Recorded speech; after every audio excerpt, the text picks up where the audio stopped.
আমি এটা বুঝতে পারি না, আমি ভিডিও অন করলে আমাকে পাগলের মতন কেমন লাগে। এসে গেছি দি ফেমাস কটকটি। এখন বিস্কুট নিয়ে বসেছে খেতে, এখানে টিভি চলছে, অনেক আদি আমলের বদ্যি আমলের টিভি। আমার বাবা এটাই দেখে, বহুবার বাবাকে বলা হয়েছে টিভির সেট চেঞ্জ করার জন্য, কিন্তু বাবা কোনো সব কিছু করতে রাজি আছে, কিন্তু টিভির সেট কোনোভাবেই চেঞ্জ করলো না। আর আজকে ভিডিওটা শুরু করলাম সোমবার দিন বিকাল থেকে। এখন ঘড়িতে বাজে 5টা, আর আমি মেয়ের খাবার নিয়ে বসে পড়েছি, মেয়েকে খাওয়াবো বলে, ওকে খাওয়াবো। তারপরে দেখছি যে রাত্রি আজকে দুপুরে গোলা রুটি করেছিলাম, গোলা রুটি খেয়ে নিয়েছি। আর সোমবার দিনকে আমি যেহেতু ভাত খাই না, সেই জন্য এখন দেখা যাক কী হয়। আমি একটু দুপুরবেলাতে খাওয়ার কারেন্টও চলে গেছিলো আজকে, ভাবতে পারছি। যদিও আজকে ভগবান একটু আমাকে স্বস্তি দিয়েছে, এই বৃষ্টি পড়ছে বলে একটু ঠান্ডা ঠান্ডা আছে, নাহলে আমার মেয়ে তো কোনো মতেই ঘুমায় না। চলো আবার একটু পর আসছে। হঠাৎ করে কীরকম একটা মাথাটা যন্ত্রণা করছে, হাঁচি হচ্ছে, মনে হয় সর্দি হবে, মানে তাকাতেই পারছি না, আমার চোখ মুখের অবস্থা। আমার মনে হয় কালকে একটু খাটাখাটি হয়েছে, রান্না বান্না করেছে, আর আমি দেখেছি ঘাম গায়ে চান করলেই আমার এরকম একটা সর্দি কাশির টেন্ডেন্সি হয়। বাবা এসেছে, ওদের জন্য 2 কাপ চা করে নিয়েছি, চলো এবার ওদের দিয়ে আসি। এই ফ্রেঞ্চ ফ্রাইটা আমি করেছি ঘরে, ঘরে ফ্রেঞ্চ ফ্রাইও কিন্তু যথেষ্ট টেস্ট। আজকে দুপুরে লাঞ্চে করবো বাঁধাকপি আলুর তরকারি, ভাত, ডাল, আর কিছু সবজি দেখি কি করা যায়। তাই বাঁধাকপিটা কাটতে বসে গেছি। আজকে রাত্রিরে ঠিক করেছি না রুটি খেতে ভালো লাগছে না, ভাত খেতে ভালো লাগছে, কিছুই খেতে ভালো লাগছিল না, তাই করে নিয়েছিলাম একটু ঝাল ঝাল ঝুরঝুরে সুজি। তাই রেসিপিটাই তোমাদের সাথে একটু শেয়ার করলাম।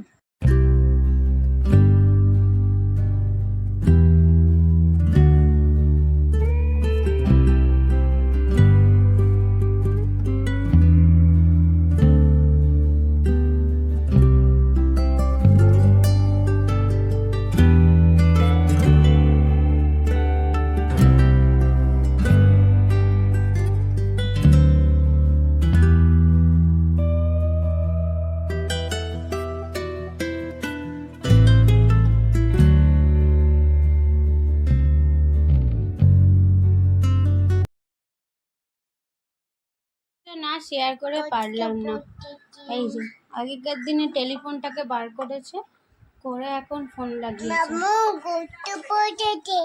হ্যাঁ, মামনকে বলছে কত বড় টিটি। তুমি আর কি বলছো মামনকে?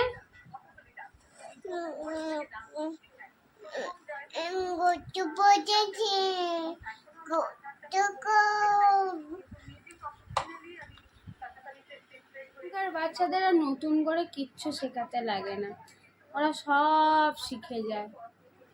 এখন এই ফোনটাকে জোগাড় করেছে, করে ওটার উপর কারুসাজি করছে।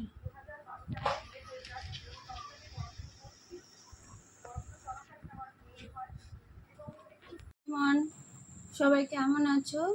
আশা করছি সবাই ভালো আছো। আমার শরীরটা একদম খারাপ হয়ে গেছে, মানে তোমরা এতদিন যে ভিডিওটা দেখলে, এটা গত 3 দিনের ভিডিও আমি একসাথে অ্যাটাচ করে দিয়েছি। মানে গত মঙ্গলবার রাত্রির থেকে আমার শরীরটা খারাপ হতে শুরু করেছে, এত মাথার যন্ত্রণা, হাঁটুতে যন্ত্রণা, হাত পা ব্যথা, মানে উঠতেই পারছি না। এর মাঝে একদিন তোমাদের সাথে লাইভে এসেছিলাম, সেদিন বিকালবেলাতে ক্যালপল খেয়ে এসেছিলাম, মোটামুটি একটু ঠিক লাগছিল। মানে গত 3 দিন যাবৎ শুধু আমি বিছানাতে শুয়ে আছি, এত শরীর খারাপ, সর্দি জ্বর, হাত পা ব্যথা। আজকে একটু শরীরটা ঠিক লাগছে বলে তোমাদের সাথে ভিডিও করতে এলাম। কালকে একটা পোস্ট দিয়েছিলাম লাইভে আসবো বলে, কিন্তু এত বৃষ্টি হচ্ছিল, মেঘ ডেকে ডেকে, যে আমাদের কারেন্ট অফ হয়ে গেছিলো, আর আমার ফোনে চার্জও ছিল না যে লাইভে আসবো। তারপরে শরীরটাও ঠিক ভালো ছিল না যে তোমাদের আবার ইনফর্ম করবো যে আমি আসতে পারছি না। ওই সব মিলিয়ে 3 দিন ধরে খুব অসুস্থতার মধ্যে দিয়ে গেল। আমার বাবাও অসুস্থ হয়ে পড়েছে, আমার মেয়েটাও হাঁটছে।